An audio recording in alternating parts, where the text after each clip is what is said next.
News this morning, Luigi Mangione was back in court as attorneys argued over whether evidence can be used in his upcoming murder trial.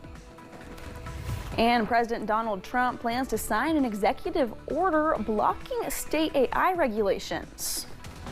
Dedicated to Eastern and Southern Kentucky, this is WYMT Mountain News This Morning. Welcome to Mountain News This Morning. I'm Caroline Mueller here with you on this Tuesday, December 9th.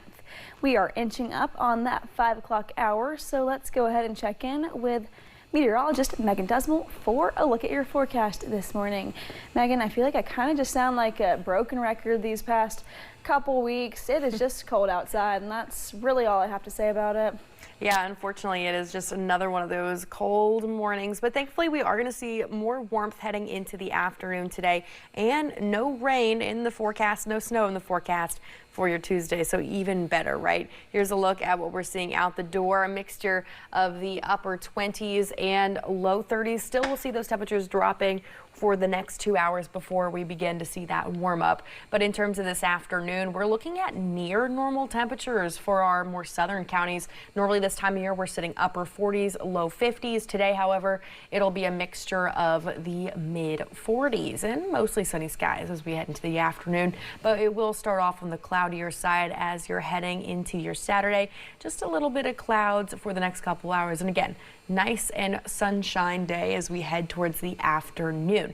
Now, in terms of what we're looking at rain-wise, it will stay clear all day long. The reason why we're under that first alert weather day is going to be because of those fast wind speeds that we'll see beginning tonight going into your Wednesday. Caroline. Sounds good, Megan. Thank you. In Madison County, a school bus was involved in a crash yesterday morning. The school district says a car and a bus sideswiped each other. It happened just before 7:30. The sheriff's office says the bus then hit another car head on. 24 students were on board. A few students were taken to the hospital to be checked out. The driver and passenger in one of the cars also went to the hospital. A separate bus took the remaining students to school. A northern Kentucky home was destroyed in a fire overnight yesterday. Fire crews in Kenton County responded to the massive fire at approximately 1:30 yesterday morning. The fire department says it was an abandoned home. The home collapsed in the fire. Crews say no injuries were reported. The cause of the fire is under investigation. Take a look at this video out of Japan. It shows parked cars violently shaking outside homes in the Aomori Prefecture as a powerful 7.2 magnitude earthquake shook northeastern Japan. Reuters was able to confirm the location by the house's facades and road layouts, utility poles, and trees, which matched file and satellite imagery. The powerful quake prompted tsunami warnings, and around 90,000 residents were ordered to evacuate. A court hearing continues over evidence in the case against Luigi Mangione, the man accused of murdering healthcare CEO Brian Thompson. It was 1 year ago that Mangione was arrested in a Pennsylvania McDonald's after a multi-day manhunt when people recognized him and called 911. For the first time, prosecutors are releasing images of what they say was found with Mangione during the arrest, including a 3D printed gun, silencer, bullets, and pages from a notebook that appear to show plans for a getaway and ways to stay undetected. If the police officers legitimately and in good faith believe that there's a substantial risk to themselves or the general public, they have every right, every constitutional right to go into that backpack and conduct a warrantless search. On Monday, Pennsylvania police testified that Mangione gave them a fake ID before his arrest. National Guardsman Andrew Wolf continues to recover in the hospital. West Virginia Governor Patrick Morrisey says he's spoken with the Wolf's family, saying, quote, his parents report that his head wound is slowly healing and that he's beginning to look more like himself overall. The family expects that Andy will be in acute care for another 2 to 3 weeks, but has been optimistic about his progress, end quote. U.S. Attorney General Pam Bondi says Wolf was able to reach up and hug his father. President Trump travels to Pennsylvania soon to tout his work on the economy amid dwindling poll numbers on the issue. This as farmers there and around the country could soon get one-time payments as part of a package to offset the president's trade war. President Trump also discussed strikes on alleged Venezuelan drug boats and talks toward a Russia-Ukraine peace deal. CBS News' Bradley Blackburn has more from New York. The economy takes center stage as President Trump heads to Pennsylvania one day after he announced a $12 billion aid package for farmers hit hard by his tariffs and trade war with China. This relief will provide much needed certainty to farmers as they get this year's harvest to market and look ahead to next year's crops. The White House says farmers can apply soon for payments that will go out in late February, funded by tariffs revenue.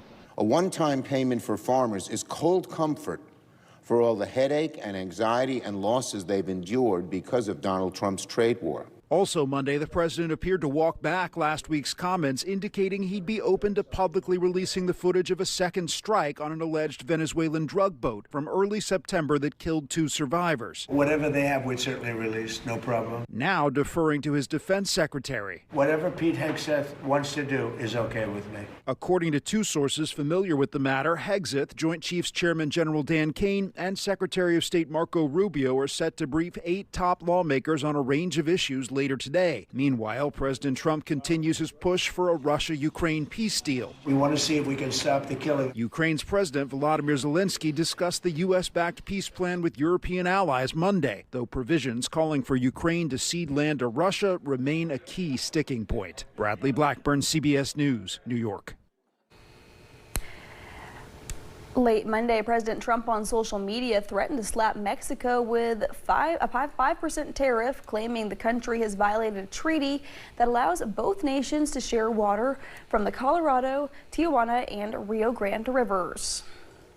President Donald Trump plans to sign an executive order blocking state AI regulations. He posted on social media yesterday, quote, "There must be only one rule book if we are going to continue to lead in AI."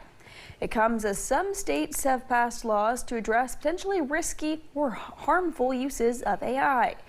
Critics worry the deregulation push could allow AI companies to evade accountability should their tools harm consumers. In Washington, Congress is in a heated debate over whether to extend Affordable Care Act subsidies, set to expire at the end of the month. During an event in Louisville yesterday, Congressman James Comer said this late in the game, he expects lawmakers to extend them for at least a year. I think we'll still see some legislation this week on the House floor that's going to create more alternatives to try to lower the cost of health care. But it's unfortunate that these conversations are happening now. They should have happened prior to the August recess. Comer says he's always been critical of the Affordable Care Act, sometimes called Obamacare. He blames the program for destroying private health care in America. The Senate is expected to vote Thursday on a Democratic health care proposal. Whooping cough is a bacterial illness that causes severe coughing spells that can last for weeks or even months. The disease can be life-threatening, and doctors are encouraging anyone that has not gotten a Tdap vaccine to schedule an appointment with their PCP. Whooping cough cases are going up in Kentucky. According to the state health department, there's been 566 cases across the Commonwealth. That's the highest number of cases since 2012. Last year, there were 543 total cases across the state. Thanks for getting your day started with us here on Mountain News this morning. Coming up, at the state capitol, demonstrators were chanting, calling on Governor Beshear to use his powers to keep the power on. And not one, but 2 cold fronts are on the way this week, leading to frigid temperatures this weekend.